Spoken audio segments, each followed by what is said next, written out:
Hello and welcome to Genius Tea Time with Molly, Priya, and Andrea. This is awesome. I'm so glad you could all be here. So, to introduce everybody in their own words, Molly Freedenberg is a writer, journalist, and advocate with more than 20 years of experience in communal living, arts collectives, nonprofits, and countercultural movements. Her advocacy work centers on disability justice, ME/CFS and Long COVID, and fostering ethical, inclusive, and accountable communities. And she writes the Substack Well, actually. Andrea Jennings is a filmmaker, spoken word artist, and host of the pop culture TV show Access for All, integrating accessibility. She founded Shifting Creative Paradigms to advance disability inclusion through media, art, and advocacy. Andrea is a 2023 inaugural cohort member of the Housing and Houselessness Leadership Network and serves as a commissioner on Pasadena's Accessibility and Disability Commission, which is how I met her originally. Priya Ray is the founder of DIY Abled, and she believes that creating activities through the DIY mindset can spark conversations, raise awareness, and help create innovative solutions that make the world more inclusive. Accessibility is not just a set of rules, but a creative process that invites everyone to contribute, adapt, and build a more equitable world for people of all abilities, which is a great entryway into our conversation about what it would take to build communal living for people with disabilities, of a wide variety of disabilities.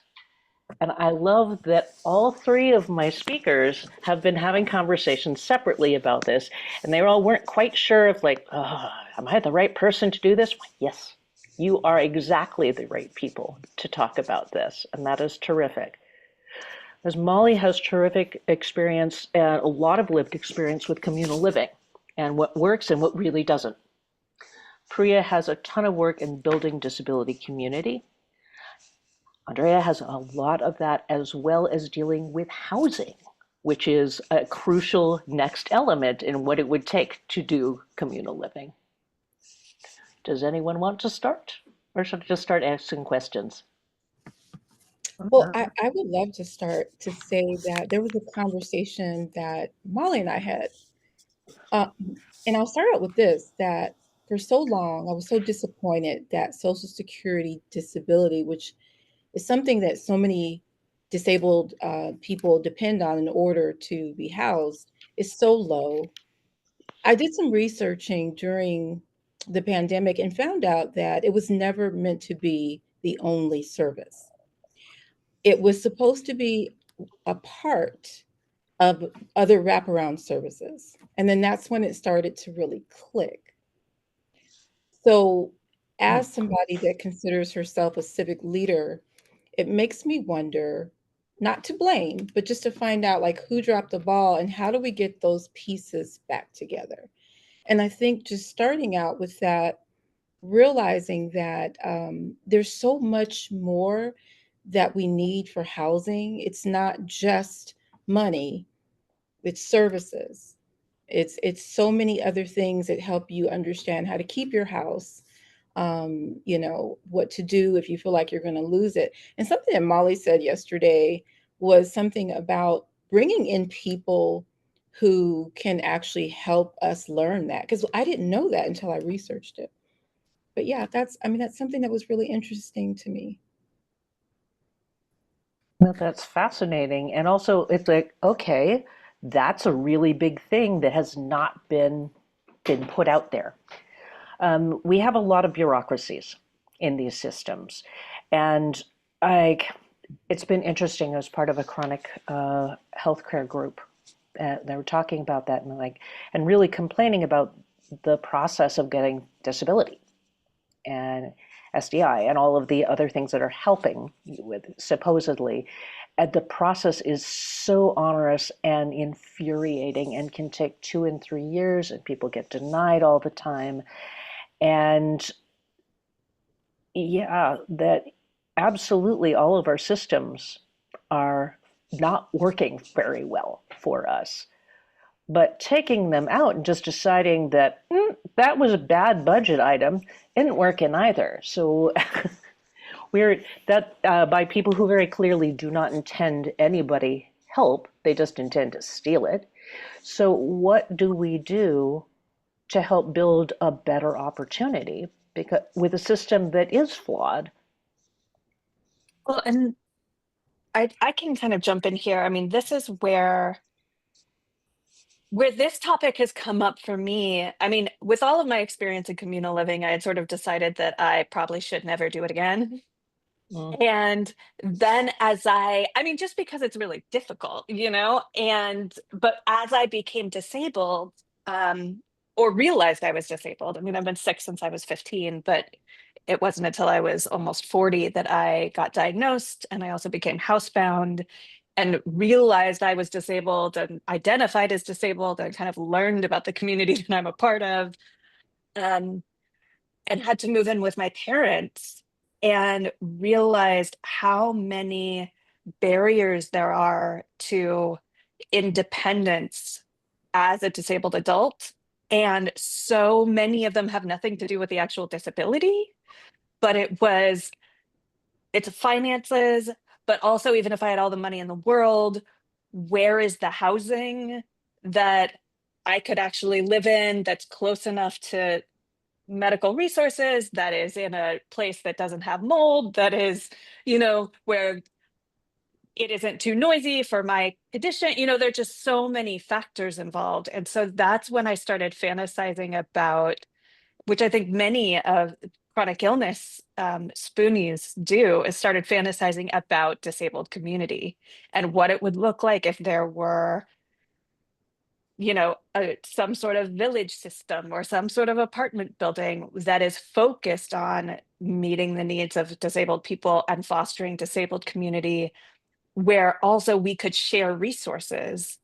And those resources, like, it's expensive for every person to buy their own wheelchair, especially for some of us that don't use them all the time, or the way that we could share, you can get discounts on having home infusions, or the way that we could all afford a like ADA bathroom in a way that individually none of us could ever do that on disability income.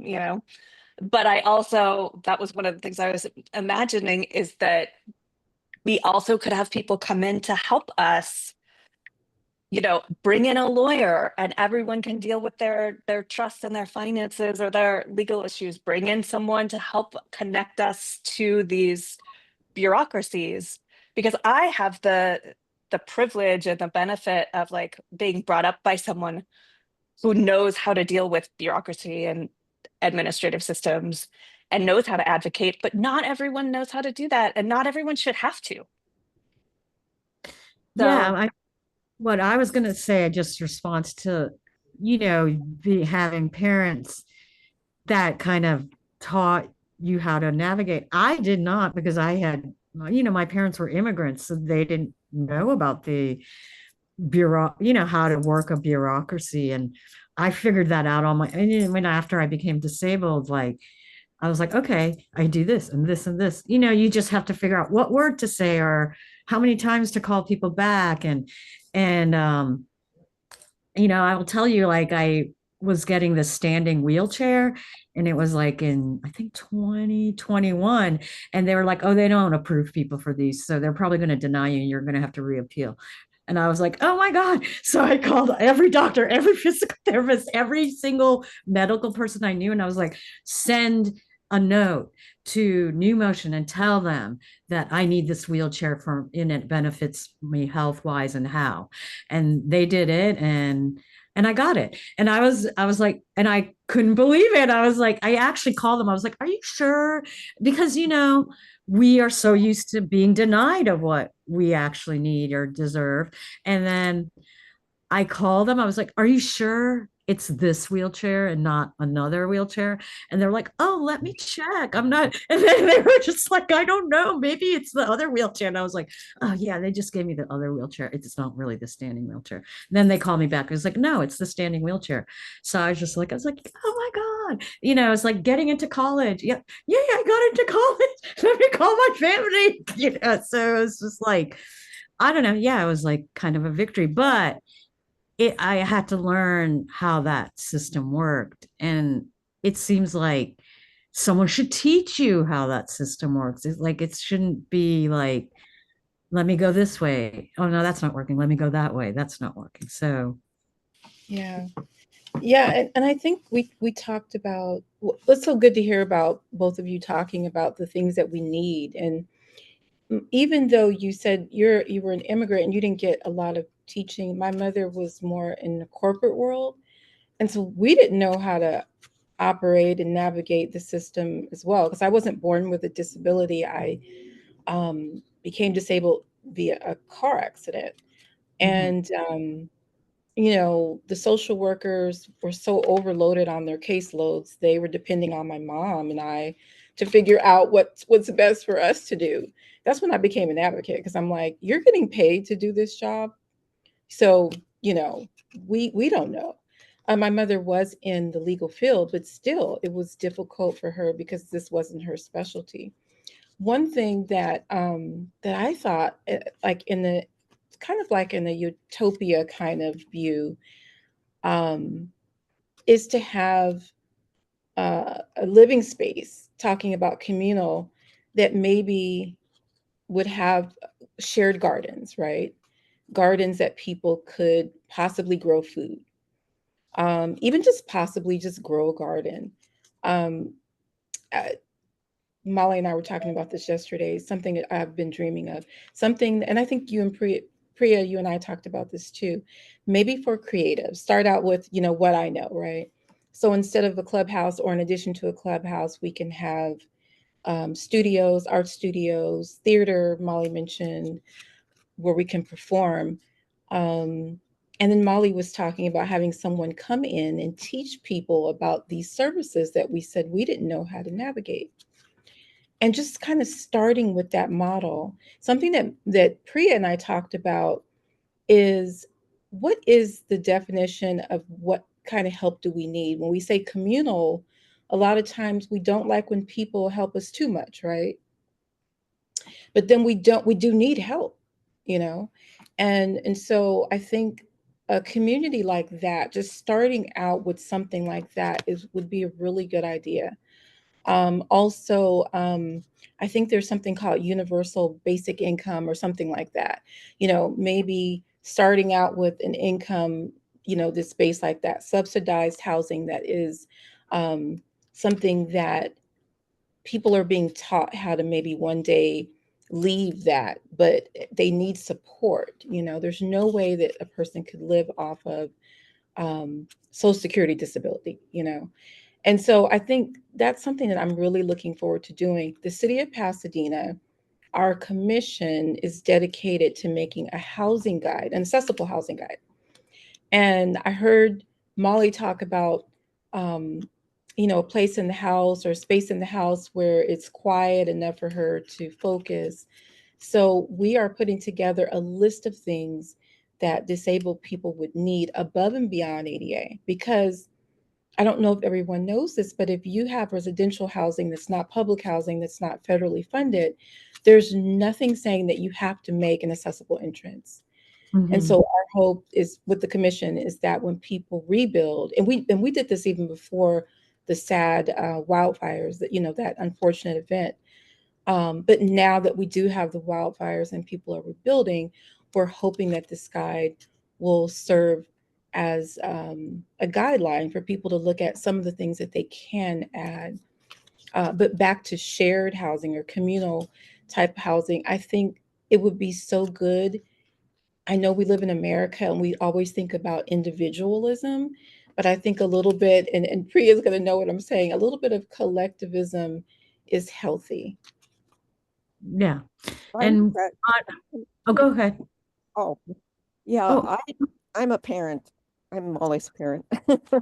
Um, but one thing I wanted to say about this is that there's so many resources you may not even be aware of. I don't know if you're all aware of how to get on. It's a website that was put together by a disabled girl, and it tells you how to get disability, how to get housing, how to write the letter to get housing, what happens if you don't get the housing. It's a really, really good resource. And other thing that I wanted to say is I'm in charge of a parents group for adult children with disabilities. The parents are highly motivated we talk all the time about getting together and investing our money together to buy property for our kids to live communally. So I'm just putting out that if you have any family or adults, that is in their it's in their best interest, and it's in your best interest to involve them in that process. Thanks, Mom. Yeah. I understand what you're saying. I think that's so fantastic that kids that are disabled have their parents to support them, to help them figure out that communal living. So yeah, the next generation, they're going to figure this out, where, we kind of are from a generation where people are like, oh, disabled people need to be over here. It's more of a medical model and stuff like that instead of a social model. And I think just because I came from more of a I'm in a band and I make art. And so I came from this DIY, and it wasn't through ideology that I lived communally. It was more like, we don't have money, we're poor, so we gotta split like between 8 people, this 3-bedroom house, and everybody sleeps everywhere. And when I wasn't disabled, that wasn't a problem because I could walk over people's bodies instead of rolling over them. But so that's kind of my experience. But I always ran the houses. Like, it was like me and my partner who's in the band, we put down the deposit and did all that, and then people came and lived with us. So that was like the ideology behind that. But just now thinking about it through the the disabled lens is, like, how do we do, like, because while I do think a bureaucracy is like kind of, it's difficult when it's a huge group of people, like the entire United States, the bureaucracy falls short.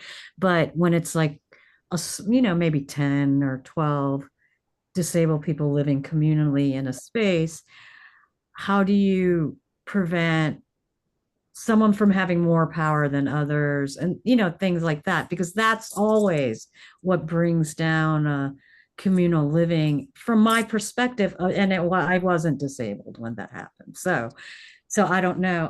I would love Paulette to contribute to that conversation if she can put some input into that for me, because I'm just wondering how we do that. That's all. So that's all I have to say. I think you guys are the experts. You're the livers of the communal experience. And Molly certainly has a lot of Yes, that yeah. specific. Well, Molly and I, Paulette is my mom.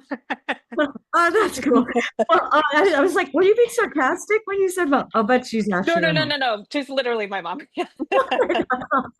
Well, so anyway, what I was gonna say was, because like I was like, well, I don't know why Laura asked me to be part of this. Let me watch Molly's interview and just to see what you had to say. And then when I was hearing you talk about the different interactions you had with the communal living thing, and then I thought, like, oh yeah, that happened. I mean, I didn't look at it as a commune. I just was like, oh yeah, this is a punk art house and we're all living together so we can play in bands and make music, art and music. So that was the ideology: is we're poor, we want to make art and music, we're living together, even though some of us can't stand each other, and they eat our food. Exactly. All that stuff. It's like, who ate my food? You have to put name on your food and stuff like that. So The dynamics are all the dynamics are all the same. It's just a matter of how kind of how like codified they are or how official they are. Like, the more, I think the difference between like a big punk roommate house and a commune is like whether or not your mission statement is written down. right. But I do think like that's part of what's interesting to me. Like, I think there are different levels or layers of what's interesting about thinking about disabled communal living. And like, one of them is literally the physical, like, where do we find the buildings? where do we find the funding? Where do we find, like, how do we make sure that it's safe and that it actually meets our actual needs and our varied needs? Because Mhm. I'm really interested in like multi-generational and multi-disability housing, but that Mhm. means that you'll have, you might have someone who's a professional musician working 40 hours a week making tons of noise, and someone else who has MECFS and is noise sensitive and needs a completely, like might need a soundproofed apartment, and so how do you navigate that kind of like physical space? And then there's the more kind of interpersonal, how do you navigate the different needs and the different levels of disability? And then there's the community layer on top, which is what kind of governmental structure do you have? How do you figure out those power dynamics, then how you make decisions and make sure that it's fair, and what are your, your rules for coming in and going out, and what happens when someone breaks the rules, and that's just, the stakes are even higher, and it's even harder when you're dealing with people with disabilities and with illness. Yeah, and I think if it's publicly funded or privately funded is that what's going to make the biggest difference. I think what your mom was talking about is something that's more privately funded, where a group of families come together, and I love that idea. And then there are something that maybe that's subsidized, right? And we were talking about this yesterday, Molly, where there was a development that I had decided to plan. Um, and there is a model like that. I think it's called Lark Ellen Village, and it's in West Covina, where it is intergenerational. I don't know if they still have it that way, but in the early 2000s, it was seniors. And then they had people with disabilities, I believe. And I also believe they had maybe a place for single mothers. But it wasn't that everybody was really opposite. It was a lot of the times that I think the seniors were helping out with the daycare. They had a daycare on site. So I think calling people in, experts like ourselves, and planning these spaces is probably the answer. I don't have the answer, but I think that's what it takes. It takes all of us to come together and talk about what we would need. And my vision would be detached housing, to your point. And I have talked to different people. I was part of Coral's houselessness program, and I talked to a lot of different city, individuals, and they just kind of give up sometimes when it comes to accessible housing because they just think about wheelchairs. And I said, Mhm. no, if you have a project, call me, because I mean, ideally it should be, right? But there are so many buildings that unfortunately don't have elevators, right? And some of those individual spaces could go to people who are deaf, and maybe that apartment space could be outfitted for their needs. Does that make sense? Mhm. Mhm. Or somebody who has migraines, like myself, maybe a little bit more soundproofing. So there's other disabilities and there's other ways to make that happen. But you're right, we don't have all of the answers. It would be a group of us maybe getting together and collectively planning something like that. And there's a term called placemaking, and I think that architects use that, and I think that's where people like us would come in, and kind of design that. And Molly and I were talking about that. Like, maybe this is a really good time to form a coalition. Now, see what you've done, Laura? It's your fault, Laura. Wow. See, this is exactly why we need to do it. Yeah. One of the things I just am part of regularly Arts for LA, which does arts advocacy. So I joined as an Activate person, and you speak to your legislators and try to convince them to do arts funding. But one of the things that I went in for Hilda Solis, was asking, it's like, look, I know you probably get asked all the time, but I was talking about having lived in Altadena for 12 years and having so many people I knew lose everything, and not just their homes, but their studios and their tools and literally everything they have to make a living. It's like, Mhm. so is there anything you can do? There's a bunch of sort of disparate funding, but it's also an opportunity. Like, Yeah. we really need to be very careful about the very serious dangers of, old houses with lead and asbestos having burnt, and Teslas, and I don't even know what's in the soil at this point. Mhm. So this isn't a now, but it is an option. But they were asking, what would help policy-wise? I was like, can we help make it easier to buy property communally?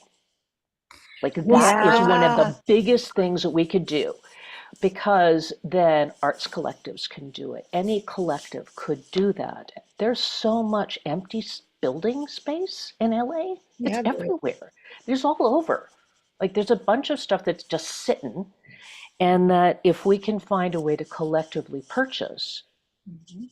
that would be amazing.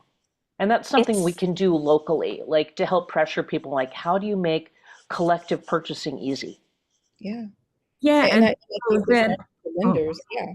Mhm. and then I think the coalition that you build, it's because I recently, I'm an artist, so I meet disabled artists because that's what I'm looking for. But recently, just kind of, doing these virtual protesty things, I've met disabled lawyers, and so then all of a sudden, and they that have chronic illness that would love to be part of something like this, and they are obsessive about the law and like how we, so you just be like, go find out how we can get this land. So, I just think we invite, because obviously we're disabilities part of the human experience, so there's obviously a disabled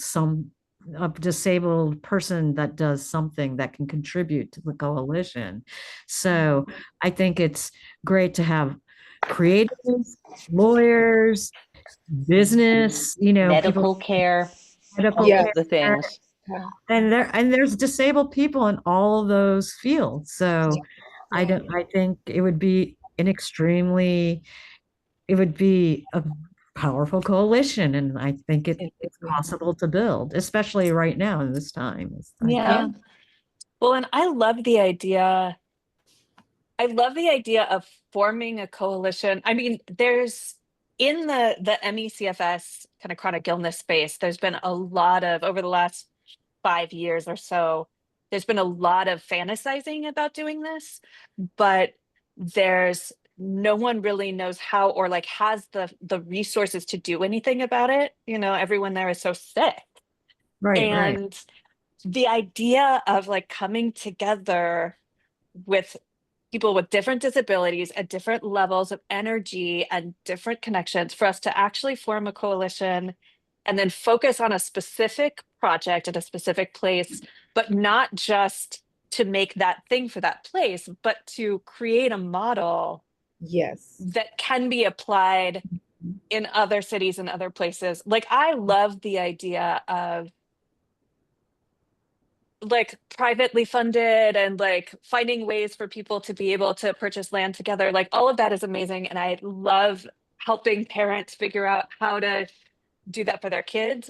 But I also, what's really important to me is to figure out a model for where that isn't necessary, where like for people who don't have access to that, who couldn't buy land if they tried, even communally, people who don't come from generational wealth, like to find a model for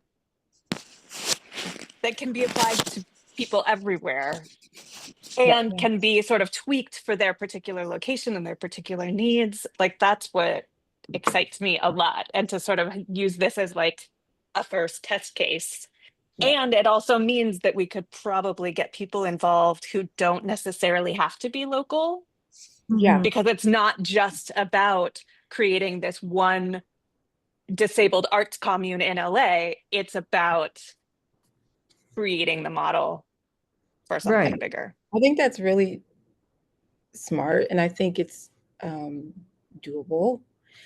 I just recently got back from the Netherlands, and I think also I love what you're saying, because I was thinking along the same lines. We just need to focus on doing one project, right, really well, and it could be small. It may only have 6 units, or maybe six, something small, but do that project really, really well. Guess who's a real estate agent, but they don't practice, but they still have their license? Me. So when Priya was saying we know so many people, you have no idea how many people that we know. There's land use consultants. There's so many people that we can call on that would be happy to assist us. I know interior architects. I was in an interior architect program. I know designers. There's so many people that we could focus on, but there's also models that already exist. So we don't even have to reinvent the wheel. After my trip to the Netherlands, it wasn't a vacation, but was a guest of someone who was going to talk to different cities. I went to 5 different cities, but I went and I looked at everything from the lens of accessibility. And so a lot of what we're talking about is already being done in other countries. So we'd probably research a couple of cities that are already doing this kind of thing, so we could figure out what the pros and the cons are and see what works best for, our needs. But yeah, I love this. I Well, love that yeah, idea too. I love that Go idea. ahead, And Priya. I think what's also important, like what Molly was talking about, different people have different energy levels or different abilities and Yeah. all these different, because the disability community is extremely diverse in ability, I guess is how you would term that. But it's, and I was just talking to my friend that was visiting about just this time we living, and I was like, I just have to focus on disability because that's what I know the most about. And I was like, and I'll let someone that knows more about immigration focus on that because I see it happening, but there's nothing I can do about that. But I can certainly speak to disability rights, and I know a lot about it, and something I've been doing. So I just told him it's a group effort. But I also think that about the disability community, it's a group effort. So if, let's say, Molly's like, I can't do this because I don't have energy. And I was like, well, I have energy. I have a bunch of energy in the morning. I'll just get that done, blah, blah, blah, blah, blah, and I'll send it off to you. So it would just be like all of us working together to do what we can do to help each other uplift a community of communal living. But you And know what's so funny? What's so what? funny, Priya, that you didn't hear our conversation that Molly and I had yesterday. I need to go get some water, but Molly can tell you what we talked about in our utopic building that we thought about building. But remember, we talked about the co-space and why and what we could do with co-working, Molly? I remember talking about having a co-working space and Yeah. Yeah. Yeah. Well, before I go get water, Priya, we were talking about having um, in this building possibly a space very similar to co-working spaces where we could have shared working, like you just said, like somebody, if there's a job that takes 8 hours a day to do, someone that's maybe has just low spoons, you know what I mean, that day could do work for 4 hours, or somebody could do work for another 4 hours. So Right, even right. after this project is done, having a dedicated space for disabled people so that they can actually get employment, but they share that employment, if that makes sense. Yeah. I was thinking more of it like helping, like I was just thinking communal, like we're all in a commune. We have an herb garden. And I actually wrote about this, and I think Laura probably saw it because I was like, I have to go to this market and sell some of my art. But tonight I'm having this meeting with, I'm having on this panel with these two amazing women, and we're going to talk about communal living through the disability perspective. And I was like, one idea I imagine is we have an herbal garden for that we can make tinctures because it's 420. That's what this thing I went to is like a 420 celebration. I was like, all right, well, I won't be getting stoned because I have something to do tonight, but but I'm happy to, support the cause. So I went there and I was just like, and imagine an herbal, on celebration for 420 day, I imagine an herbal garden where we can create tinctures for everyone. And of course, cannabis will be part of this herbal garden. Happy 420, everyone. So, but I almost kind of think of things we can provide for disabled people, like, like if I know people get infusions, but sometimes it's not medicine that always helps. Sometimes it's like I live in Asheville, so people are very into herbal tinctures. There's a lot of friends that have like these big farms, and they teach classes, teach people how to make them and stuff. So so I just like think like, oh yeah, like wouldn't it be good? And then I was like, and then we create communal tinctures that people could just go refill and put and take home. And like, so I was just like, and then I just was like, dream it, speak it, live it. Everybody. So I was just trying to be inspired. But I love that idea. And I love the thing for me about like applying an idea like that in a disabled community space is like in a traditional co-living space, the assumption would be that everyone puts in the same amount of hours in the herbal garden.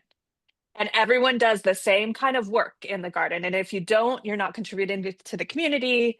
And even if they say it's okay, there's sort of a like social pressure for everyone to be involved in the same way and on the same level. And so what I love about a disabled community is the idea that like someone with more physical ability can do more physical work. Someone with more emotional ability can do some of the emotional labor. Like there isn't that assumption that everyone has to show up to every meeting or that everyone is going to be on the governmental board of the, that there will be an understanding of people being able to participate in different ways and at different times that is not built into, because most communes are still built on like a capitalist system, where the assumption that we're all productive at all times. I think it's an ableist system, actually, a capitalist, because capitalism and ableism go hand in hand. Yeah. So like what you're talking, because I've never been a part of communes like that, because I was like, I don't know. I didn't, even before I was disabled, I was like, I don't know. What if you can't, something's happening in your life and you can't do it. And then people judge you for not coming and stuff like that. But I also feel that it's super ableist, that thought process of how you have to structure the commune.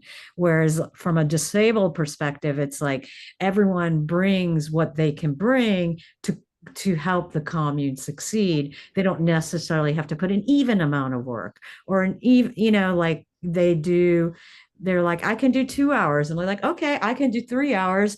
And the other person can do another 3 hours. And then that's whatever, 8 hours done or something like, or maybe 6. Yeah, 8 hours. So, it's just, I think the disability community is what creates a new way of how we do things. And I really honestly believe that it is disabled people that are going to teach humans. I think it's true human justice is disability justice. And through disability justice, we all learn how people can contribute what they can instead of they have to contribute this amount. So that's my diatribe on that. So, That yeah. just got me really excited and inspired. I just had this moment of like, oh my God, it Just really is start a disabled people who coalition. are going to save us all. I just want to get off this meeting and start a coalition. That's all I want to do. That's the goal here, right? But no, I mean, you can really find out. Oh, what is it? It's that was the whole classic idea: from each according to their abilities, from each according to their needs, right? Right. Now, figuring that out might involve some structure, just because sometimes that's people, and what is often required anytime you have groups of people, because sometimes somebody just screws off, Yeah. and that just happens. But Yeah. that's not at all impossible. Like if you were figuring out a way, first off, figuring out for co-working in that kind of sense, that if there are certain given tasks that need to be done, it's figuring out the way so that, say the person with supreme ADHD isn't, just completely forgetting to have planted any of the seeds in the raised beds, and then got embarrassed about it and then planted rocks instead, and then you have no basil. That was a joke somebody was putting out. I mean, but that it's a real thing, like figuring out how you have a system where there are some checks and balances to see how that works for everybody. Mhm. And because some things fail. Which Yeah, and I'm not sure about the communal living. Molly, you'll have to inform me because I've never had that experience, but just more like in the punk rock art houses. I lived in Miami. We didn't really, it was just like dishes didn't get done. This kind of stuff that happens when you live with a bunch of people. But then when I moved to the Bay Area, I saw these and it was after I became disabled, so I didn't live in a situation like that. But I would go to these people's houses and I saw they had a big chart on the kitchen, and they're like, take out garbage, do dishes, whatever the household needed. And they had a chart with what days and then the people what day they had to do it. And I was like, oh my gosh, why didn't I think of oh my God, my life would have been so much better if I thought of doing that. But that was kind of an infrastructure they created, like a simple infrastructure. But the more people who have, the more complicated the structure, the whatever the government structure, whatever you want to call it, but it has to be some sort of structure you create to keep the balance between everyone. And then, like, yeah, if someone has ADHD, then maybe you're, I have a partner that has ADHD, and I have to constantly remind him. I'm like, did you get your car registered? Did you get the inspection? Did you get the inspection? You have to do the inspection. Do the inspection. So, so basically, then what you have for that person that has ADHD, you have a list to remind them of what they need to do. And it's written, be like, and then they know they have to go check that list to remind themselves what to do. So there's like, through a coalition, we can, with people with ADHD, be like, I have trouble remembering. And I'm like, in a sense, I have experience with someone that has ADHD and how to kind of, that you have to constantly remind them. Then instead of us verbally constantly reminding them, we have a list on a wall for them to go be able to refer to, be like, okay, yeah, I have to do this today. Let me get, let me make sure I get this done. Or if someone has a low energy level, and they maybe can predict when they'll have low energy levels, then you're like, okay, Molly will take care of this from this time to this time, but then she has to rest. And then Andrea will take care of it from this time to this time. And then she has to rest. And then Priya will take care of it from this time to this time after when Andrea goes rest. So I just think there is a way to make that work. It's just, it takes a lot of figuring out how we can communicate with each other and create this structure of not like did wrong, you messed up, but more like, hey, I'm helping you figure out what you're responsible for this time and day, or however we do it. And whether it's energy levels, ADHD, wheelchair, And physical ability, so on and so forth. yeah, and you know what, Priya? I think doing this would be a really good opportunity for people to learn what their access needs are, their access requirements. I like to call it access requirements because accommodation sounds so, ah, maybe I need this, maybe I don't. Right, I right. think that every disabled person should have something very similar to what a musician has, like a writer. Mm-hmm. They should have a list of things that they know they can and cannot do. And I know it won't be perfect, right? And again, I'm not saying that the onus falls on the disabled person, but in order to advocate for ourselves, I'm finding out myself as an advocate that it's best to know what we can and cannot do. And I think once we have that list, it'll be easier to match people up with who can do what and things of that nature. I also think it's a really good opportunity for us to create a new model, maybe because in the word community, there is kind of like commune, sort of, you know what I mean?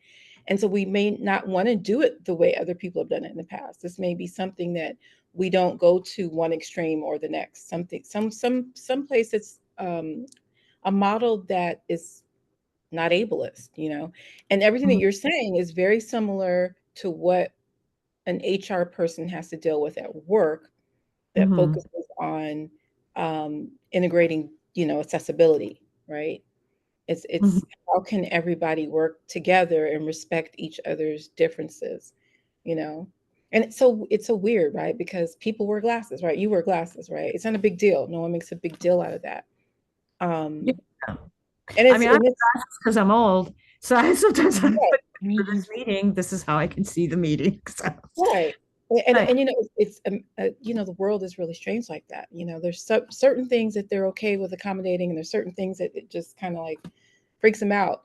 But I think with that said, that's what we would do differently. And then plus, there's so many co-living spaces right now. If you Google, there are people doing this right now, and some of the benefits are they can have a maid come in, right, and help. So for things like I just totally look like, everything's peachy keen, but I have chronic pain.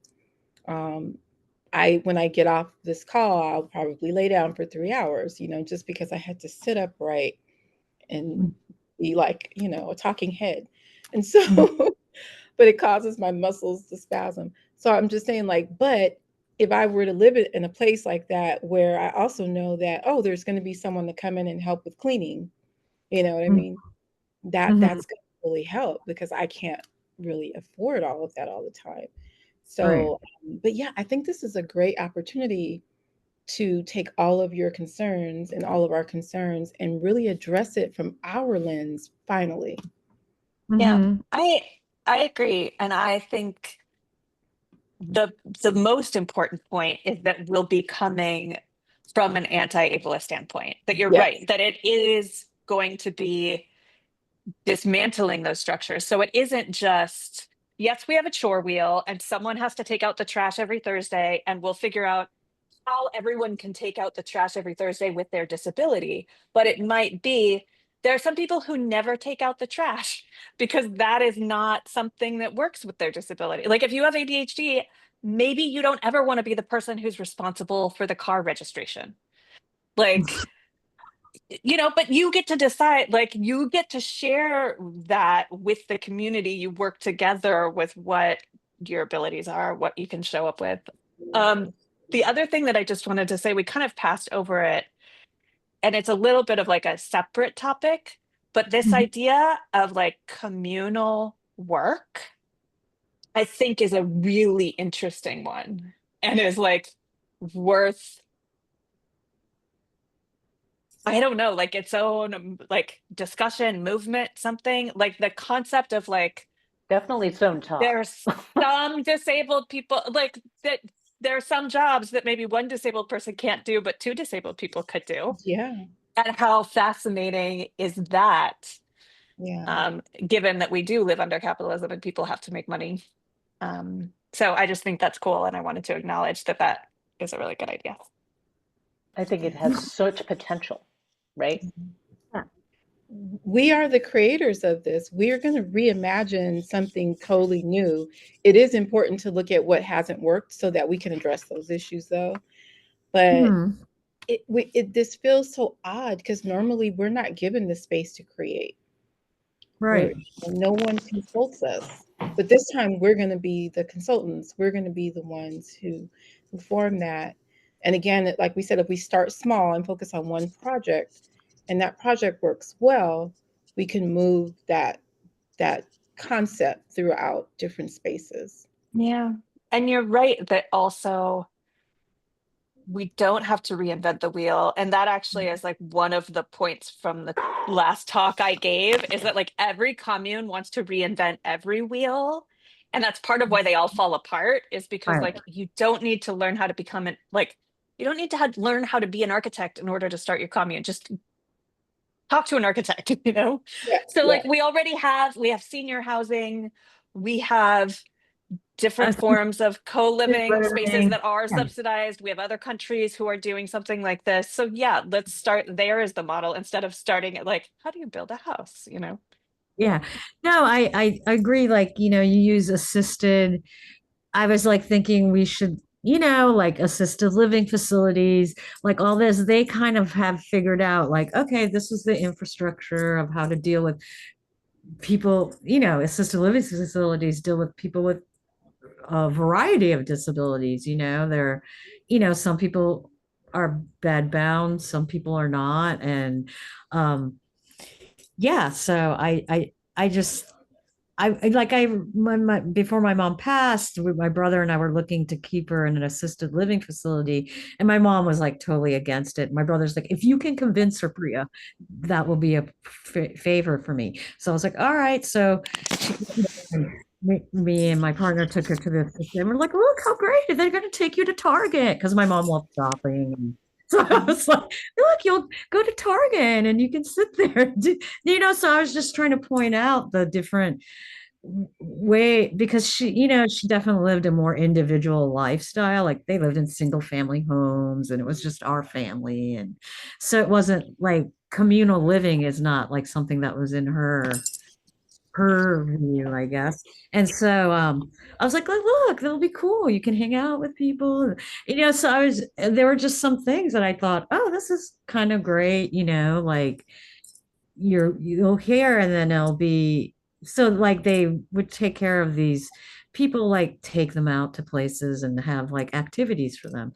But I just think we could borrow from those ideas. Yeah, you know what, Priya, you're right. And you bring up a good point. There's something called aging in place, right? So we would bring in those experts. I studied that a little bit. So that whole concept is that you don't have to take your parents somewhere, but you make the space that you're living in, you change the space to adapt to what that individual person's needs are. Hence, for that list that we're going to advocate for people to build, so that we can figure out what their needs are for housing. And then you also brought up a good point. Independent living centers would be a great resource to invite to help with this. And then also people who advocate for senior housing. There's so many people that we need to bring in to help with this, that already have the knowledge. I love it. And I also, this idea of making a space, accommodating a space so that seniors can live there, was also part of what inspired me back before I knew I was disabled and I was living in communes.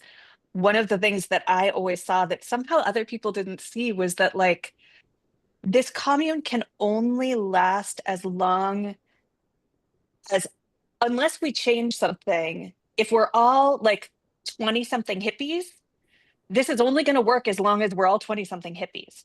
Like, Mhm. there has to be a way, like, my vision was always, this is a place I can live the rest of my life, which means that people can have partners, people can have children. When their parents get old, their parents can come live there. When they're old, they can stay, and there are people in the community that will help take care of them. And so the idea of having that kind of like deeply interconnected, supportive space where you don't have to go to assisted living because you already live in assisted living, Right, you know, right. because everyone, whatever their age, is already living in assisted living, and you're already in a space that has, like, can expand or contract to what it is that you need. It's just such a cool, it's so cool to me. And Yeah. I think we should call that collective living, by the way, because assisted living is kind of like, oh, you need assistance. Whereas collective living is we're collectively contributing what we have to this community of communal living community where we're all contributing what we have. Like, an older person might like know how to build, like just have skills that a younger person would not have. So it's like, Yeah. Yeah. so I know. Well, assisted living has a very specific sort of connotation Yeah. and just definition, that there's, once you go there, you sort of become passive. You are the receiver of assistance. You have nothing right, else to right, contribute, and that's it. right. Yeah, and we have to determine, again, we have to bring in a lot of professionals, but if there's going to be a criteria for health, like, do we need to have nurses there? So we have to determine all of that. Once we get our model together, I think then giving it to social workers and people who specialize in these sorts of housing, they can tell us what they think will be successful and what may not work. And then we can start to go from there. And I know that Priya loved that word collectivism because we were talking I about that the other loved day. it. She was like, I love that because I was telling her, I was like, we need to be less individualist and more collectiveness. Not both on both extremes, but maybe we'll call this collective or this group that we're going to do. Maybe we'll have it on our name, some sort of you know title that includes collectivism in it. Yeah. Yeah, I I think Yeah, think. that's because the amazing. collectivism, I think, is like all of us together instead of assisted is like, I need your help. Or it's like, Yeah, or, yeah, and it sucks to, I don't know, like when you're a proud person, you don't want to ask for help. But when you put it in the sense like, hey, it's collective, you're offering something and they're offering something. So it's not so like you're dependent on this other person. I can envision our video, our pitch deck, with Priya just saying right there, like literally, you know what I mean? I don't Like, even That's know. amazing. I don't even yeah, know. You're so like on a different world than I'm like, I'm just gonna say this. And you're like, that is a pitch deck. that's it right there, because it's It's real. recorded. We can use it. Yeah, Mhm. Yeah, that's cool. No, it's cool because I don't think of it in that and frame it in that way. But I lived in LA, so I understand, like when you're trying to get something done, you have to kind of package it in a certain yeah. way and stuff. Well, we So talked about so yeah, how much work, how much help do we need? Because people want to offer help, but then, like, if I'm pushing the cart at Trader Joe's and someone takes the cart from me because they're trying to ring me up, they don't realize I'm leaning on that cart. You know what I mean? I So know. we have to tell people how I to help mean, us. I had a disabled mom, so I was telling Andrea, yeah, my mom, she used my wheelchair, my when I had a manual wheelchair, she would use it as a walker and like throw tons of like go to the mall and throw like this stack of clothes on the back of my wheelchair. I was like, okay, mom, happy to be your shopping cart here. So yeah, a That's lot of true. people don't realize that we use shop. Oh, not me, but people, like you, Andrea, you have that shopping cart is your walker in that moment. So so it's like, so that should be like Trader Joe's should be like, hey, don't grab a shopping cart. So they might be using that as an assistive device. So, so yeah, people don't realize that disabled people, when they go out into the world, they actually find things that can help them. It doesn't necessarily have to be a wheelchair that the government gives you. It could be a shopping cart in the grocery store. So, Yeah. I think the main point that you were making that I thought was really good, Priya, was that sometimes we get a little bit perturbed when people try to help us too much because we want that sense of independence. But then we also have to realize what we need to communicate to them how they can help us, because we have pride. And so that's, I think, the problem with the way people look at disabled people, like, oh, they're helpless, so we need to help them. No, I'm not helpless, but yeah, I do need you to grab that thing I dropped on the ground because I Or can't ask me what, or before they just go in and start doing things. Just ask them. When you use a wheelchair, a lot of people are like, pull your wheelchair. No, what are you doing? That's like, that's like grabbing someone's body, essentially, when you're grabbing someone's Oh my wheelchair. God, didn't you have a really good analogy about grabbing? You were saying people offering to just push the wheelchair without asking is like if you were to just take both of their legs and start walking. Yeah. I know. I was telling Andrea, that's like someone taking your legs and saying, let me move your legs so you can walk, type of thing. And it's like, no, because you wouldn't know how to move someone's legs so they could walk. Because a person that walks knows how to walk. So a person that uses a wheelchair knows how to use the wheelchair. And then, people are always like, oh, you really know how to drive that thing. I was like, yeah, I use it 24/7. I hope I would.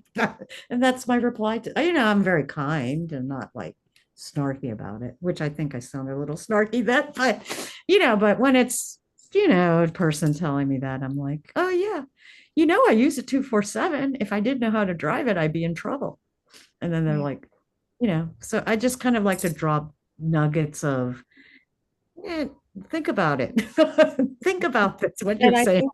I think with this project, I think that's it. I think it's having enough of independence, but just letting people know what type of help that we need, And not being ashamed about it. But then also drawing boundaries. It's hard because we do have pride and drive and, our own little mental hangups about things like that. And like every other human being does. Right. So it's, it's not like it's not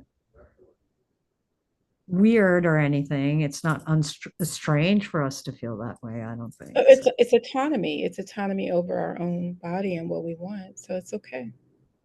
Totally. I agree. It is all good.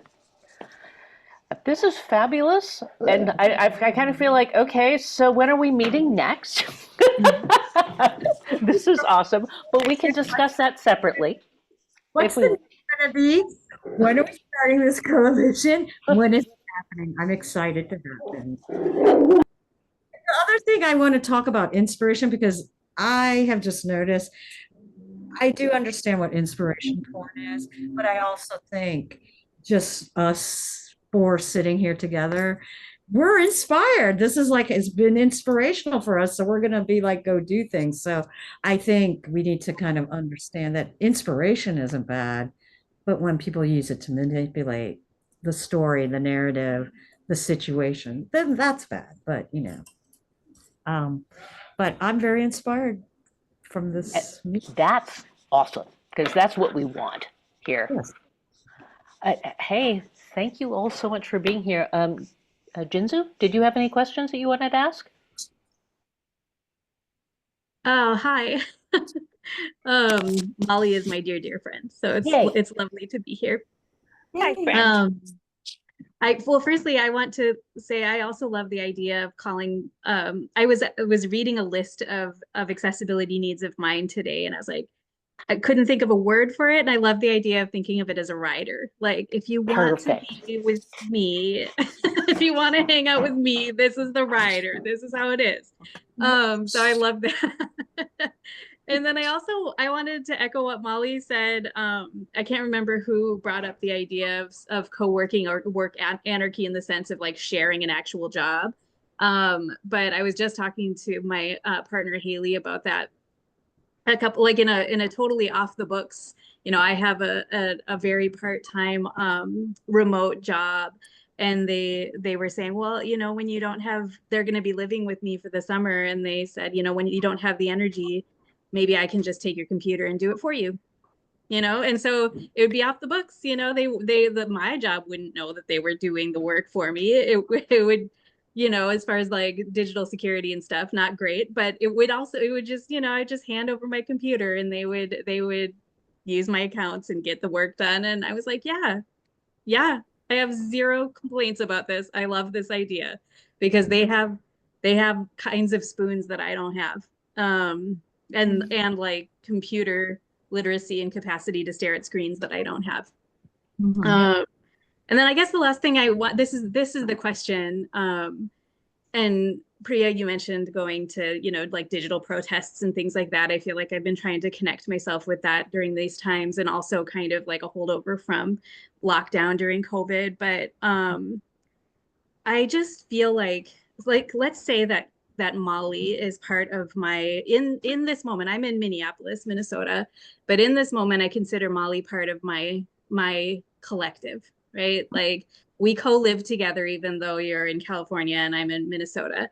And so like in this moment, like right now today, what are some ways that we can like co-live, that we can live as though we are living communally, living collectively as a collective right now, even if we're at a distance? Because Molly, I imagine I wouldn't see you every minute of every day, even if you were in my village, like 2 doors down, because of the way our bodies work and everything else. So like if I imagine that you're 2 doors down, it's just like many thousands of miles away. What are, because I'm feeling really isolated, in this moment, in this regime slash administration. And my parents are immigrants, my mom only recently naturalized. Like there's just like a lot of reasons that this is a really scary moment in addition to disability. And I feel so isolated from my communities that are doing like mutual aid and talking about how to make sure we continue to have access to HRT, to like hormone replacement therapy for our trans siblings who are on HRT. And I just feel like I'm part of the conversation because I used to be able to be more involved physically. But if I wasn't, and even now, I just feel so isolated. I just am like not a part of the conversation. I'm not a part of the collective or the community just because I'm mostly in bed. Right. And so, yeah, I guess that's my question. How do we live as though we're living in a village with one another right now? I think you said it. I think doing a lot of things virtually really helped. Molly and I talked about this yesterday. Like we felt so at peace when everybody felt um, disheveled in the pandemic because we're so used to living when no one cared about us being stuck at home. We were actually like, okay, we know how to navigate this. Right. I was one of my best friends was Ingracia Figueroa, and Ingracia was the lady who passed away from um, a wheelchair incident with United Airlines. And she was one of my best friends. And we were actually going to start a co-working project. The city had a certain budget and I couldn't do it by myself. She couldn't do it by herself. So we were going to try to do it with 4 other disabled women. And, she's not here. She's no longer here. But one of the things that she and I would do right before she passed away, we just had a routine. Like we kept in touch with each other. We call each other around the same time, all the time. And I just did a TV show. I just spoke to a counselor the other day, and he was talking about coping skills to um, get through the wildfires. He said routine. So even if you can have 4 different friends call you several times a day, but it's at that same, time. Virtual things, things like that. It's really important. Phone calls, but don't isolate yourself. That's what the psychologist was saying. Like, just don't. It feels really easy to do, but it's not the best thing to do, because once you start isolating yourself, it's hard to get back out. Yeah. So, but just find a group of people. That's a beautiful concept that you're saying too, because you can have a commune of people to help you with that, just a routine. Well, I just, go ahead. oh God. I've done that before with events as well. As Well, that's a thing that can work really well if, like, okay, this is a regularly scheduled virtual mending session. yeah, so Which We'll that's is, what I, all get together and work on our thing. because my, There are ways you can do that. Yeah. yeah, so my work, what I do is like, I like to create just social hangouts. Like I'm just like, let's do a hangout. And it's usually mostly all disabled people. And it's just really great. Everyone that leaves there, they're like, oh my God, this was so great. And it wasn't anything. It was just like, let's all hang out together. Or it could be like planning this bed in that Laura's part of. And there's a meeting on the 20th. If tomorrow, if you want to come, it's at 3 p.m. Eastern, and I don't know where you meant it's 2 p.m. your time. So we're just getting together, planning these things. Or I was even like thinking, let's do like a movie night and we just all watch a movie together. And I don't create this because we can all do this virtually. These are things we can do virtually now. And I think I am a strong believer in the community. Something called trickling up, where you begin at the bottom and it trickles up to, you start with community, or I don't know what's lower than community or underneath community, but community, I'll just say that. And then it builds into, like what political, all these other things we want to change, legislation and stuff. But it really begins with, I think, community, a bunch of people that know each other, have the same issue or whatever, same thoughts. And they're getting together and then they bring other people in. Like I don't know if y'all remember this commercial. It's called Calgon. Go look it up. Look up Calgon shampoo commercial. And the commercial was like, I really love this shampoo. And I told my friends, and then we told two friends, and it was like the same woman, and it was like it was like squares. And then it was like, I think 50 squares. It's like, and we all use this shampoo. So I was just like, we need to do this Calgon shampoo tactic where I tell two friends, you tell two friends, and then it just grows and grows and grows. And then all of a sudden, people that are not disabled or allies are paying attention. And then politicians pay attention.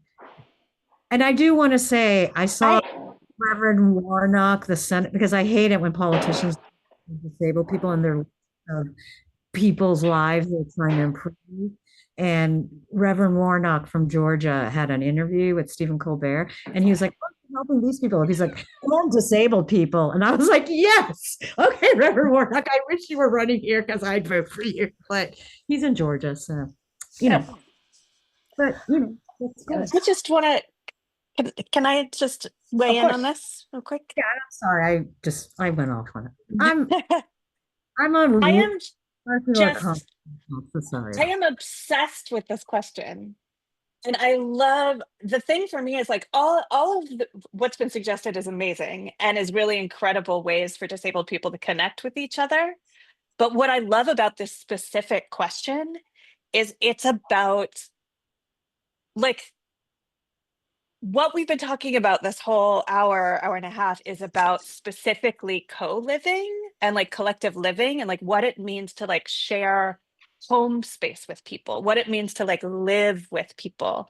And there's something very specific about like the kind of interaction and the kind of support that you get from people that you live with. And that's really different than what you get from like when you show up to an event or when you show up to a protest. And so it's interesting to me to think about how do we start, like, what is it what is the essence of like what you get from co-living? Is that the like sort of is it weekly dinners? Is it casually being able to have like casual, low stakes social interaction that like by surprise, like when you like to know that like you're going to walk into the living room and maybe you'll see someone and you can talk for 2 minutes or 20 minutes and or is it knowing that someone will take the trash out for you if you can't take the trash out? Like, what is the essence of the co-living? And then how can we start doing that in a virtual space? I think is a really interesting question. I don't necessarily know the answers, but it feels like identifying what those things are and like what specific things like Jinsu you're craving or I'm craving, like how we can replicate that over space is a really interesting question, and I think actually can be experimented with, and even I if think it's as simple as like I miss hearing people walk down hallways and just knowing they're in the space, there's a way to be like, okay, a couple times a day I'm just going to check in and tell you what I'm doing, right. without any expectation of like hearing back what you're doing, like just some sort of virtual, like I'm walking down the hall past your bedroom, Yeah, I yeah. think it's really cool And I think it's new. question. It's completely new to us, like the way we virtually connect. And I really do, not that I'm grateful for the pandemic, because, obviously great time, but I am grateful for it in the fact that we started hanging out that way, and then most people that didn't have to hang out that way kind of stopped hanging out that way, but the people that still need to hang out that way do come and hang out that way. So um I know, like, I think in December after the election, like, people were like, "Oh, I'm sad, I'm sad." I was like, "Oh, let's do a hangout. Let's hang out. Let's go. I'll host it on the Zoom and da."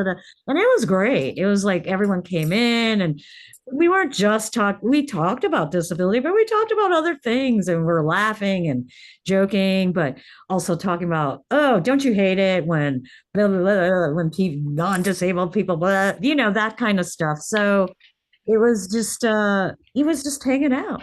It's like when we were younger and we went to I don't know. I went to bars because I played in a band, but I didn't really drink a lot. But it's just like the thing. Like, a lot of my friends would just go to this bar every week that was down the street.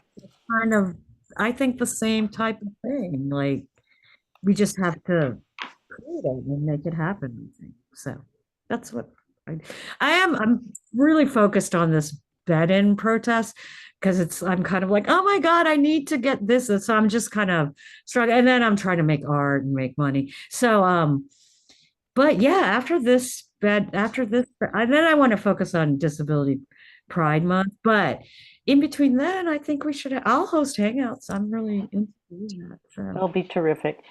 Molly is saying that she's running out of spoons and we should probably end the recording. But I want to thank everybody for doing this, because this was terrific. I'm hoping that was really good for everybody. So Thank you so much for having us, and thank you for introducing us to each other. This is really cool. this is really awesome. All right. Thank you. Thank you, Cheers to the Laura. new collective. Thank you, Yes, Laura. collective living. Yeah. Bye-bye. Thank you. Bye. Bye.